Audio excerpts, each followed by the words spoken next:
There was a time the unity of the 13 colonies, or rather the American states, was perceived as too ambitious a plan to put into action. An American state was in most cases equal in size to a European country. Communication too would have remained a long and difficult task across so vast a territory, and generally the states had a greater sense of personal identity, separate from the unitary nation. It was because of this that the very first constitution adopted by the new states had been the Articles of Confederation and Perpetual Union, a much looser, quote, league of friendship for the purpose of mutual defense. It was an appropriate direction for the states to follow, as the general sense had been that though they were distinct in trades and lifestyles, alone they stood little chance against the incursions of Europe, and Britain especially. However, with power so decentralized in a time when communication and coordination required days to relay, the system found itself unable to meet the requirements of a union. State wealth couldn't be properly coordinated and directed to mutually beneficial projects between the states themselves or via the Congress. Military responses to even minor disturbances were faced with major troubles, and even trade between states had become a labyrinth to navigate all on its own.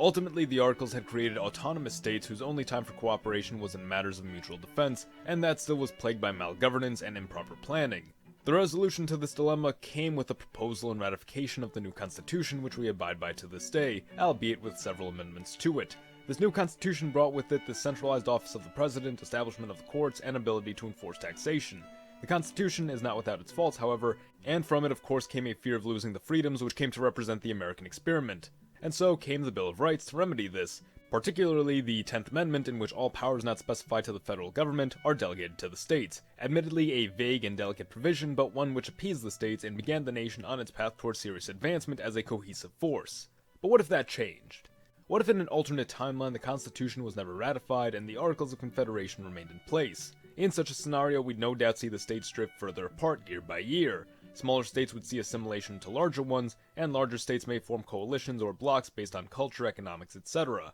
The most prominent blocs would likely form around the greater states of Virginia, Pennsylvania, and Massachusetts, at the time major centers of commerce, governance, and culture, who would go on to incorporate neighboring smaller states into their blocs, soon coming to represent the southern, middle, and New England states of the United States. This subject is going to be fairly extensive, as we'll be covering the histories and cultures of various new American nations, and so I've teamed up with my good friend Simon from the group Education to tackle this in a two-part series. This video will be covering the eastern United States broadly, while Simon will be covering the west in greater depth over on his channel.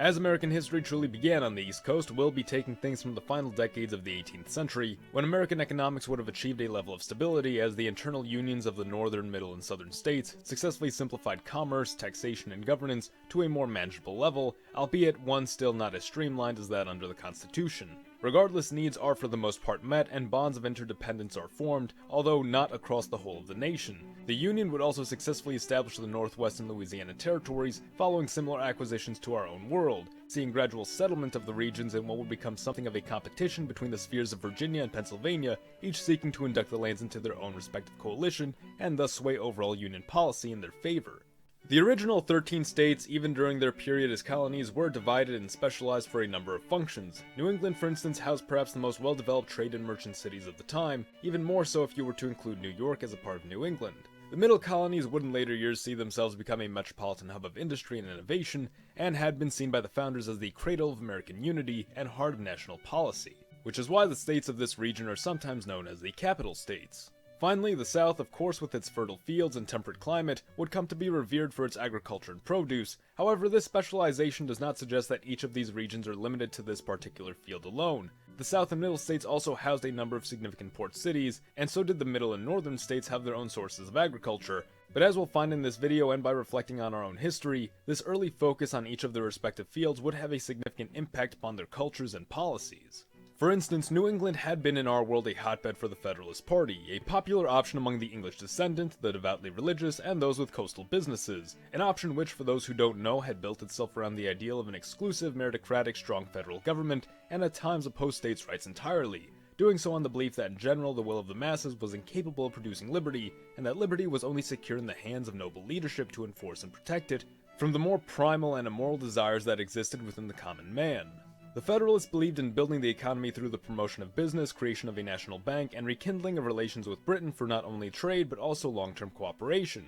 Washington himself had been a sympathizer to the Federalist cause despite his official neutrality in office, his successor John Adams being the only Federalist presidential candidate to win election as the party died out in the early 1800s. Such would not be the case in this timeline. It's likely that the New England of this world would be less a coalition of states and more a unified province of the United States. Massachusetts perhaps assimilating its neighbors to create the basis of a federal order within the loose union, from which to hopefully bring together the country at a later point. The separation of church and state as well is likely to have less pull in New England, as faith would have been relatively strong in the region, and the concept of separation of church and state had initially come from Federalist rival Thomas Jefferson.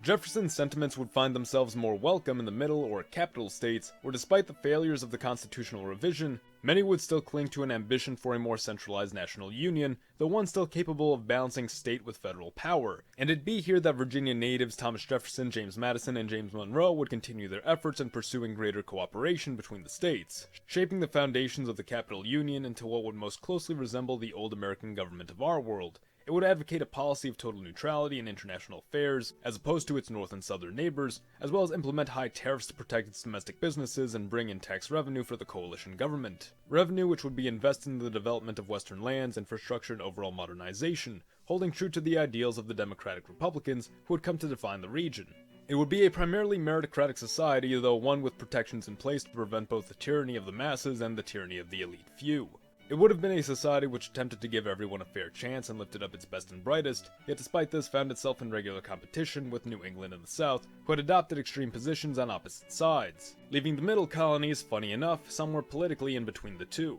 The South, a land of frontiersmanship, common folk, and agriculture, had adopted policies of greater equality between men, a perhaps less egalitarian take on republicanism of the time, additionally going hand in hand with a firm decentralized stance on federation, taking up the cause of self-sovereignty for both man and state, which would later form the basis of Jacksonian democracy. In terms of structures, the capital states would adopt a firmly neoclassical aesthetic to their architecture, specifically one which emphasized grandeur and the use of marble and a distinctly Greco-esque aesthetic. The neoclassical style would have been prevalent throughout the states, but adopted slight differences across the North, Middle, and South, as the North adopted the federal style, which utilized more earthy colors such as clay red and pine green in place of white marble, which would have primarily been reserved for statues and monuments. The South, in turn, would be well defined by what we know as an antebellum style, which at times substituted stone in large part for painted hard wood, and reduced the overall size or quantity of built structures to place focus instead on the beauty of the landscape and gardens as a symbol of a more agrarian lifestyle. These early years of development would see general peace in the states, save for minor rebellions and civil disagreements. Party politics, for instance, would have diminished within the individual states, but re-manifested in the form of interstate disagreement as populations moved or became non-factors within majority-dominated areas,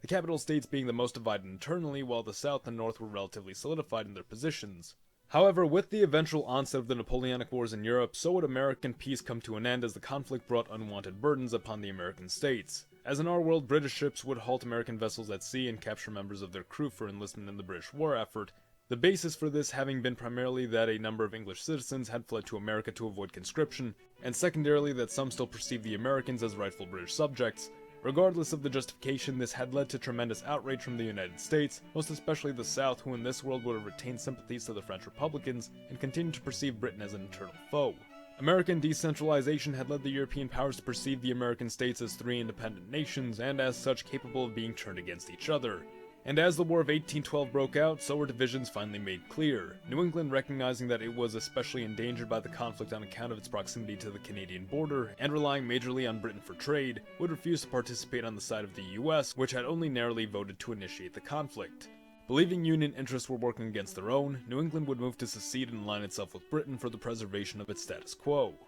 The mid-states, now grossly disadvantaged by the immediate threat of British invasion routed through New England and into the capital, is forced to call for peace with Britain. However, in the South, conflicts continued to rage on, Southern politicians dedicated to the conflict, following French promises of Spanish colonial land in exchange for preoccupying British forces in the Caribbean. Refusing to cooperate with the mid-state surrender, the South moves to secede as well so that it may continue on its own. Peace in the North is immediately restored without concession, as British forces focus on domestic issues and those posed by the South. However, capital territory is temporarily occupied to aid in the war effort, encouraging a number of Northern generals and leaders to defect to the South in order to combat what was perceived as a reconquest of the US by Britain. This would also include an elderly Thomas Jefferson, who over the years would become more sympathetic to Southern politics. The South ultimately succeeds in holding their ground, repelling British invasion by land and by coast. Just as in our world, following the war's resolution, General Andrew Jackson would move to capture Florida, and now claim American rights to Cuba, Hispaniola, the Yucatan, and Puerto Rico. Spain was not in a position to contest these claims, having lost the majority of its colonies to independence revolutions, and while the Yucatan had already been claimed by Mexico, Cuba stood readily in range of newly acquired Florida, from where an island-hopping campaign could lead to the acquisition of remaining territories, although this would come at the cost of tremendous effort and resources not yet sparable. And so for a time these claims would remain contested, Spain recognizing the loss while Britain advised against it, and the American South, now the Confederacy, prepared plans for expansion to the islands. The mid-states, known now as the Union under President James Monroe, are forced to recuperate from this recent loss of their agriculture and trade partners through compromises with Britain, coming to a consensus over the US-Canadian border as well as achieving its demilitarization as a show of good faith between the powers. Claim to the Louisiana Territory is divided between the Union and the Confederates along the 40th parallel, and additionally claims to the Oregon Territory would be surrendered to Britain. Monroe coming to the conclusion that the internal development of the Union must take top priority, and any hopes of greater union from coast to coast, or external expansion of any kind, if even possible, will need to come through the willing diplomacy of the American powers, as the Union alone would not be able to simply take it for themselves.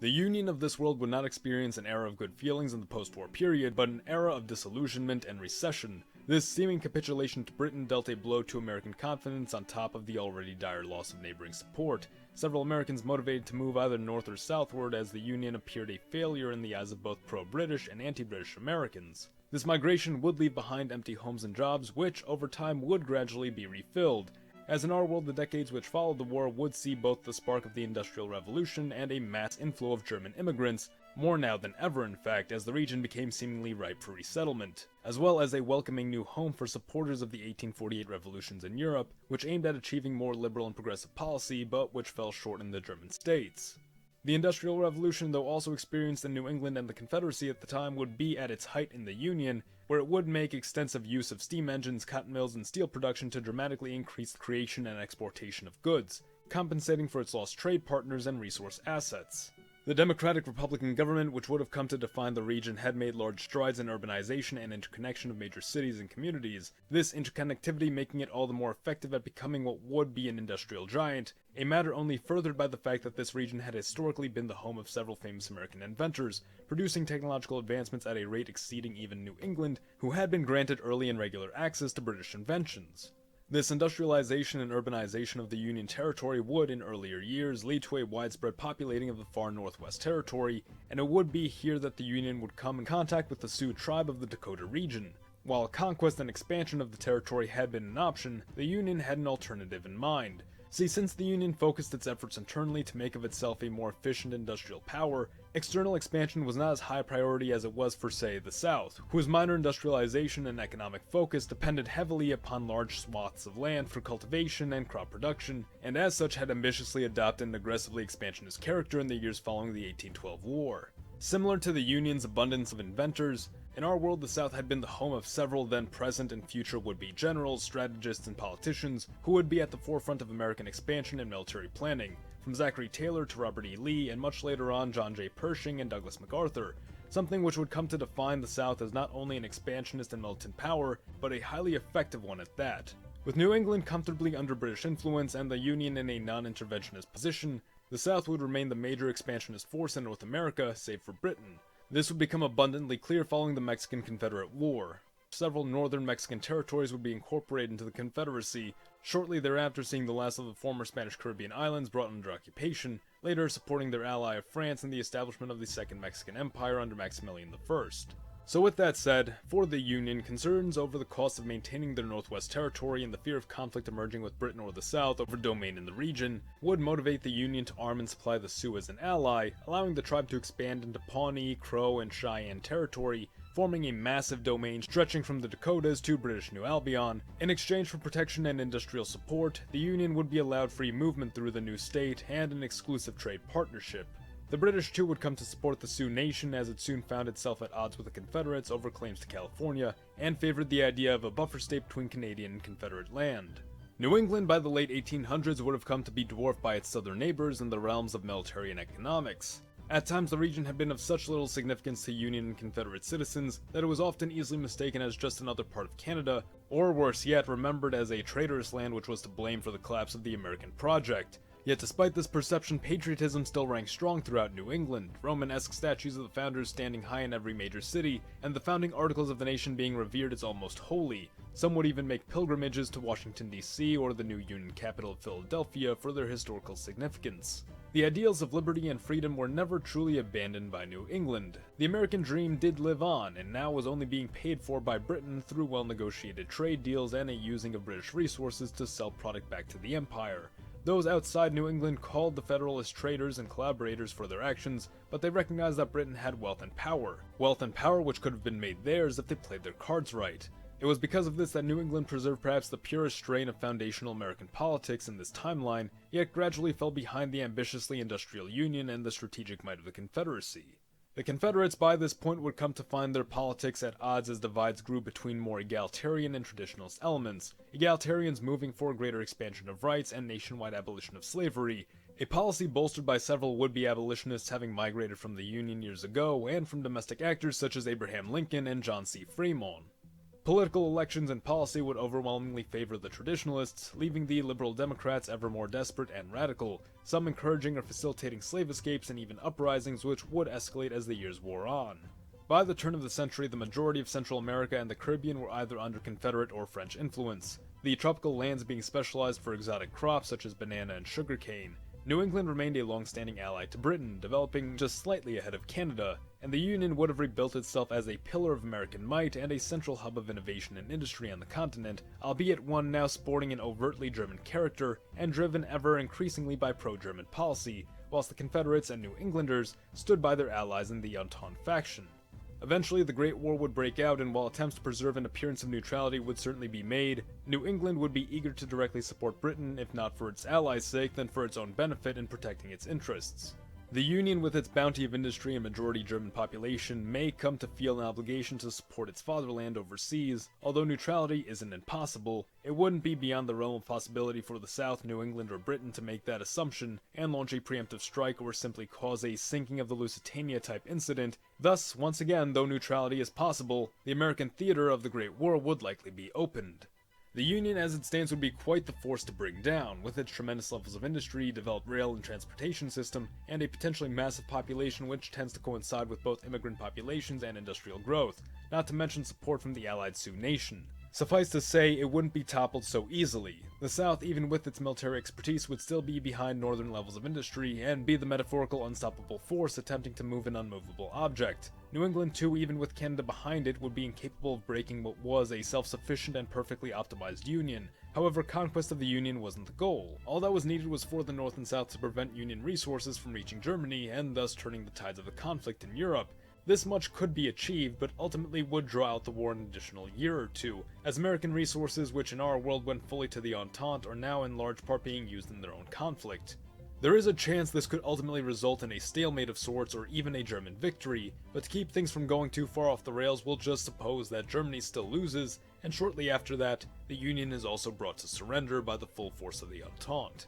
Like the rest of the Central Powers, the Union would be dealt a hit to its economy and territory, losing Upper Michigan and Wisconsin to Britain, while the South claimed Illinois, Maryland, and Delaware, cutting the Union down to but 4.5 states, and cutting it off from its native buffer state, which the Entente labeled as a puppet of the Union government, and install new leadership there sympathetic to Britain and Canada. The economic hardship and disgrace of the old Union government for its defeat would clear the path for the Popular Socialist Party to take power up until sometime in the 30s. Socialism had been a strong secondary force in the Union since the German migration and Industrial Revolution. Several of the arriving Germans already held socialist sympathies, which contributed to their self-imposed exile. Meanwhile, the poorer working conditions, greater demand, and arguably even the comforts of industrialization led workers to support socialism through the majorly urban Union. As the German population grew, so did support for the left, and over time, as German policy became dominant, socialist thought would come closer to center stage than ever before. Despite this, not all Germans were pro-socialist, most especially those who had been best integrated into the American culture, those who supported the German monarchy and opposed the Weimar government, those whose German nationalism was only reinforced by perceived global anti-German attitude, and those who resented the effects which followed the post-war period. Prohibition would not occur in this world, at least not in the Union, as the German vote was strongly against it, although it may still take hold in New England to better results. While the 20s seemingly offered a brief calm following the war, just beneath the surface would be rising tensions for both the Union and Confederacy, Rising industrialization in the South, paired with the emergence of a larger middle class of white workers whose jobs would be occupied by slave labor, would contribute to liberal Democrat popularity and the emergence of more radical abolitionist groups, a number of which would align themselves with communist, socialist, and anarchist movements against the establishment. Meanwhile, in the Union, a number of previously disorganized right-wing movements would come together under a unified banner, many being inspired by the rise of fascist movements in Europe. Oftentimes, the most effective cohesive force in a situation like this is an inspiring leader, and in this timeline, history may provide the perfect candidate in the form of Charles Augustus Lindbergh. Born in Detroit, Michigan to a congressman of Swedish ancestry, Charles, a young man in the years following the war, would have seen his home ravaged by the conflict, his aspirations of becoming a pilot stifled by the socialist government, and several of his fellow countrymen driven to depression or degenerate behavior. In our world, Lindbergh would have used the American prosperity of the 20s to become a famous aviator, daredevil, philanthropist, and inventor. And it wouldn't be until the outbreak of World War II that Lindbergh would assert his stance on isolationism, his pro-German sympathies, and anti-communist attitudes, claiming it was a disgrace that the European powers had drawn the entire Western Hemisphere into their conflict, and believed that the whole of North America, including the British Caribbean and Canada, ought to be rid of all foreign loyalties. On the case of Germany, Lindbergh expressed no ambition of directly aiding them, but believed it necessary for Germany to stand unhindered as a bulwark against the rising tide of communism, ready to flood into Europe and across the globe. In this world, Lindbergh is able to unite the various factions of the American right under a more extreme platform of restoring national pride, reuniting the totality of the Union, and taking a hardline stance against communism, appealing broadly to not only those of German descent, but to much of the old population which remained critical of the socialist government, and he would even appeal to more recent Irish immigrants thanks to his support from individuals like fellow Detroit resident Charles Coughlin, and even Joseph P. Kennedy Sr., the latter of which in our world attempted to mediate a pact of non-intervention with Germany, both directly and through Lindbergh as a messenger. As the Depression drove voters against the establishment party, Lindbergh would be able to successfully steal the seat of power, suspending congressional and judicial oversight on the executive branch under the pretense of assuming all power necessary to tackle the Depression and re-stimulate the economy, a pretense which had almost given FDR dictatorial powers in our own world. Taking a page from Germany, the Union would stimulate the economy through a rebuilding of the military, partnership with domestic businesses, and placing high tariffs upon imports to encourage self-reliance and a keeping of wealth within the nation's borders. Troubles in the Confederacy, particularly in the recently acquired Maryland and Delaware territories, would also offer the Union an opportunity to put its rebuilt military to use. As the Depression kicked off, the establishment Democrats were losing influence, while the liberal Democrats offered a more appealing alternative to the radical abolitionists, who had formed a solid bloc in the states of the West, not to mention Kentucky, Tennessee, Mississippi, and Alabama, with Virginia itself under intense strain. Former Union territories, unlike the rest of the Confederacy, were not granted local autonomy, and instead treated as dominions of Virginia, leading to widespread unrest and even cooperation in a number of abolitionist riots, which the Southern Army found itself combating across its vast territories. Thus, the Union's invasion and recapture of its lost eastern lands were hardly contested, but in fact encouraged by the traditional Democrats, who believed they may be able to negotiate a compromise of sorts with the Union. In exchange for a surrendering of Illinois and military support in driving Britain from Wisconsin and Upper Michigan, Lindbergh, perceiving the radical abolitionists as dangerous communist actors, would agree to this arrangement, although still retaining the intent to incorporate the whole of Confederate land into the Union once the time was right.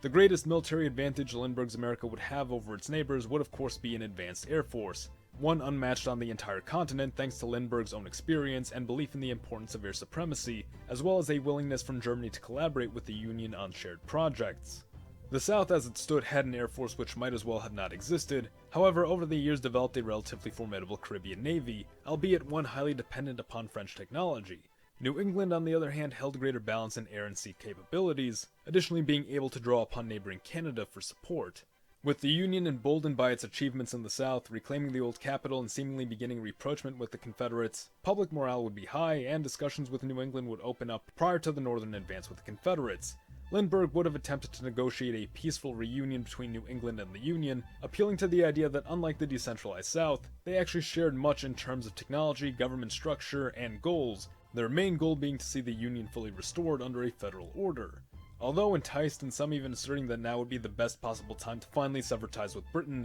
New England would turn down the offer out of fear for the Union's true ambitions and in recognition that the Union's population vastly outnumbered that of New England, and would leave them with little real representation in the current election system, meaning reunion would be a tremendous leap of faith for New England, which they are simply unwilling to take. This rejection of reunion would be followed by a proposal for total non-alignment as a means to cut Britain out of the Americas, while still preserving New England's independence. As a show of good faith, the Union would agree to demilitarize their shared border, reopen tariff-free trade, and enter into an economic pact with New England. This move of trust between the two northern powers would be shaken as the outbreak of the Second Great War presented the perfect opportunity for the Union and Confederacy to launch their shared offensive against Britain, Canada, and the Sioux Nation. And that is where I'll end my half of the story. You can watch the other half over on Simon's channel, where he'll be covering the western states and the final conclusion to this scenario. The US of Z thanks you for watching. You can pick up a copy of our novel, I Am Uncle Sam, in the links below, support your Legion by liking the video, or join our ranks by subscribing for more. Mr. Z, out.